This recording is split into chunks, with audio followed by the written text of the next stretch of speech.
जय हिंद दोस्तों, इस वीडियो में आपका स्वागत है। दोस्तों, आज की इस वीडियो में हम प्रश्नावली 3.4 के दूसरे सवाल को बहुत ही आसानी से हल करके सीखने वाले हैं। इसके पहले वाले वीडियो में हम लोगों ने दूसरे सवाल के पहले सवाल को बहुत ही आसानी से हल करना सीख लिया है।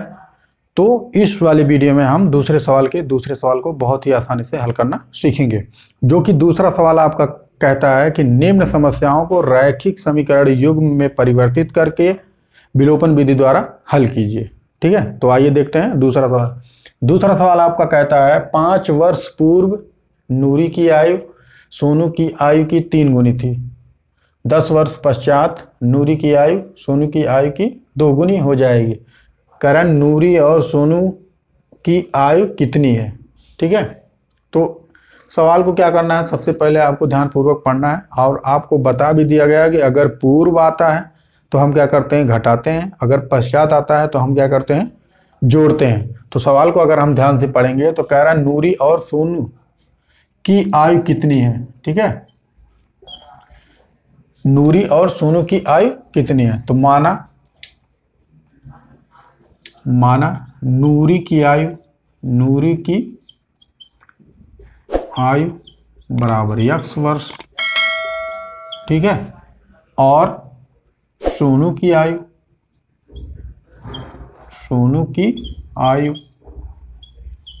बराबर हमने मान लिया y वर्ष। ठीक है, अब यहां पर आपने नूरी की आयु x वर्ष मान लिया है और सोनू की आयु y वर्ष मान लिया है। तो आपको क्या करना है, सवाल को ध्यान पूर्वक पढ़ना है। कह रहा है 5 वर्ष पूर्व आ रहा है, तो इसका मतलब क्या करना है, घटाना है।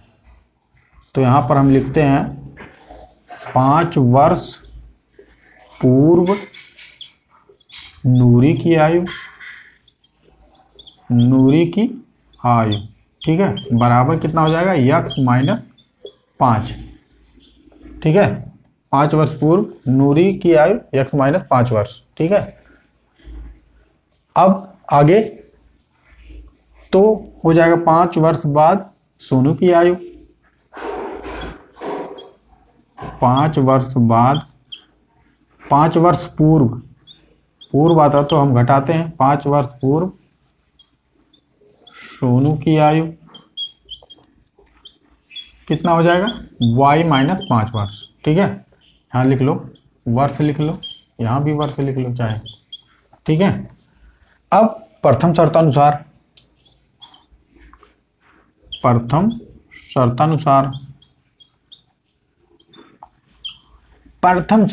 कह रहा है 5 वर्ष पूर्व नूरी की आयु सोनू की आयु की 3 गुनी है, 3 गुनी थी। ठीक है, नूरी की आयु बराबर किसके, 5 वर्ष बाद नूरी की आयु बराबर, अगर बराबर हम करेंगे किसके, सोनू की आयु के, तो सोनू की आयु, अब वहां सवाल को अगर हम ध्यान से देखेंगे, कह रहा है 5 वर्ष पूर्व नूरी की आयु सोनू की आयु की 3 गुनी थी, यानी कि सोनू की आयु से ये कितना ज्यादा है, 3 गुना ज्यादा है। और बीच में हमने क्या किया है, बराबर का चिन्ह लगाया है।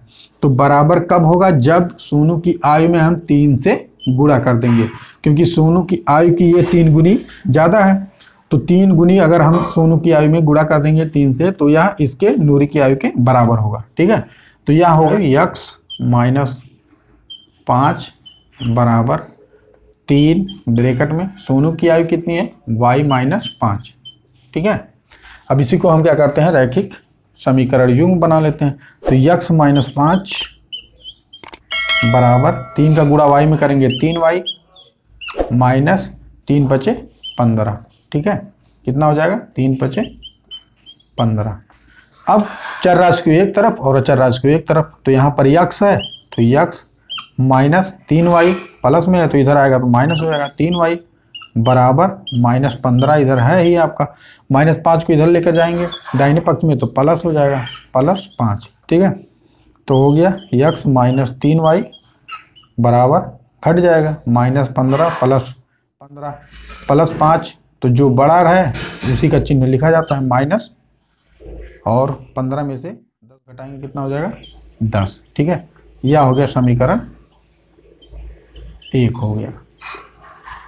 ठीक है, यहां तक आ गया होगा समझ में। x माइनस 3y बराबर माइनस 10, समीकरण 1 आ गया।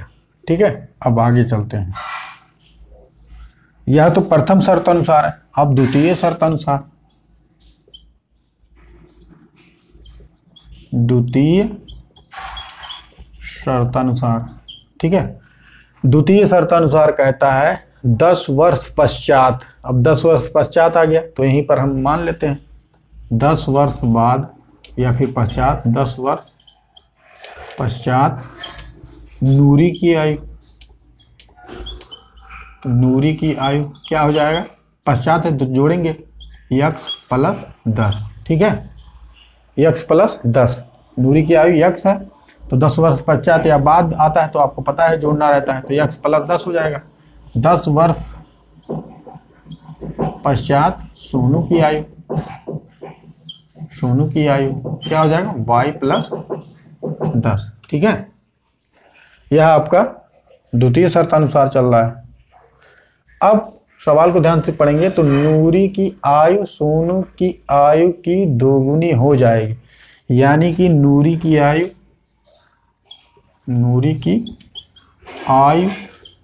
बराबर कब होगा, बराबर कब होगा, सोनू की आयु के। ठीक है, बराबर कब होगा सोनू की आयु के, कह रहा है सोनू की आयु की दोगुनी हो जाएगी। इसकी आयु दोगुनी है, दोगुनी हो जाएगी कब, जब इसमें हम बराबर इधर 2 से गुणा कर देंगे। 2 का गुणा अगर हम सोनू की आयु में कर देंगे तो इसके बराबर हो जाएगी, नहीं तो सोनू की आयु नूरी की आयु से दोगुनी कम है और ये नूरी की आयु दोगुनी ज्यादा है किससे, सोनू की आयु से। तो नूरी की आयु कितना है 10 वर्ष पश्चात, x प्लस 10 बराबर 2 ब्रैकेट में सोनू की आयु 10 और 50 कितना है, y प्लस 10। ठीक है, तो हो जाएगा x प्लस 10, अब 2 का गुणा y में करेंगे तो हो गया 2y प्लस 2 का गुणा 10 में करेंगे 2 दुनाए 2 दहा में 20। ठीक है, अब चर राशि को एक तरफ, अचर राशि को एक तरफ। ठीक है, तो x माइनस, क्यों, क्योंकि यहाँ पर प्लस 2y है तो इधर आ गया माइनस 2y हो गया, बराबर 20। अब यहाँ पे प्लस 10 है, इधर जाएगा माइनस 10 हो जाएगा। ठीक है, तो हो गया x माइनस 2y बराबर 20 में से 10 जाएगा 10 हो गया, यह हो गया समीकरण 2 हो गया। ठीक है, समीकरण 2 हो गया। समीकरण 2 हो गया आपका x माइनस 2y बराबर 10 और समीकरण हो गया x माइनस 3y बराबर माइनस 10। ठीक है, तो अगर समीकरण 1 में ध्यान से देखेंगे तो x का गुणांक कितना है, +1 है और y का गुणांक -3 है। और समीकरण 2 में भी आपको क्या मिल रहा है, x का गुणांक +1 मिल रहा है और y का गुणांक -2 मिल रहा है। तो हम क्या करेंगे, समीकरण 1 और 2 को क्या करेंगे, जोड़ेंगे नहीं, क्यों, क्योंकि यहाँ +1 गुणांक है x का, वहां पर भी समीकरण 2 में +1 है गुणांक x का। ठीक है, तो हम क्या करेंगे, समीकरण 1 में से समीकरण 2 को घटाने पर या फिर समीकरण 2 में से समीकरण 1 को घटाने पर। ठीक है, तो एक लाइन लिख लेते हैं, समीकरण 1 में से समीकरण 2 को घटाने पर, लिख लो समीकरण 1 में से समीकरण 2 को घटाने पर। ठीक है, समीकरण 1 कितना है, x माइनस 3y बराबर -10,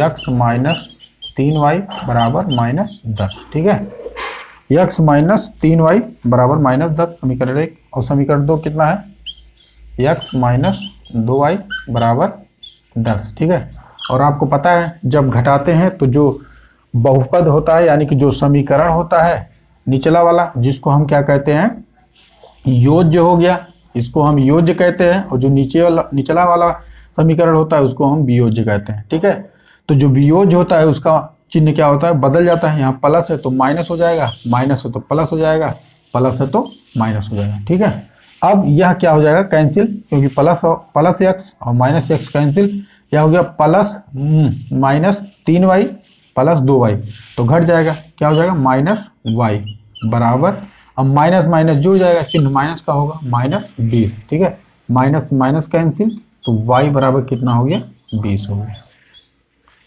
y बराबर कितना आपने निकाल लिया, 20 निकाल लिया। ठीक है, अब वहीं पर लगा लो या तो यहां पर लगा लो। अब y का मान चाहे तो समीकरण 1 में रखिए, चाहे तो समीकरण 2 में रखिए। ठीक है, y का मान समीकरण चाहे तो 1 में रखिए, चाहे समीकरण 2 में रखिए। मान लीजिए हम समीकरण 1 में रख देते हैं, इसको मिटा दे रहे हैं। यहाँ इतना आपको याद करना है, नूरी की आयु x है और अच्छा यहां मिटा दे रहे हैं। ठीक है, यहां मिटा दे रहे हैं, y का मान यहां लिख लो, y का मान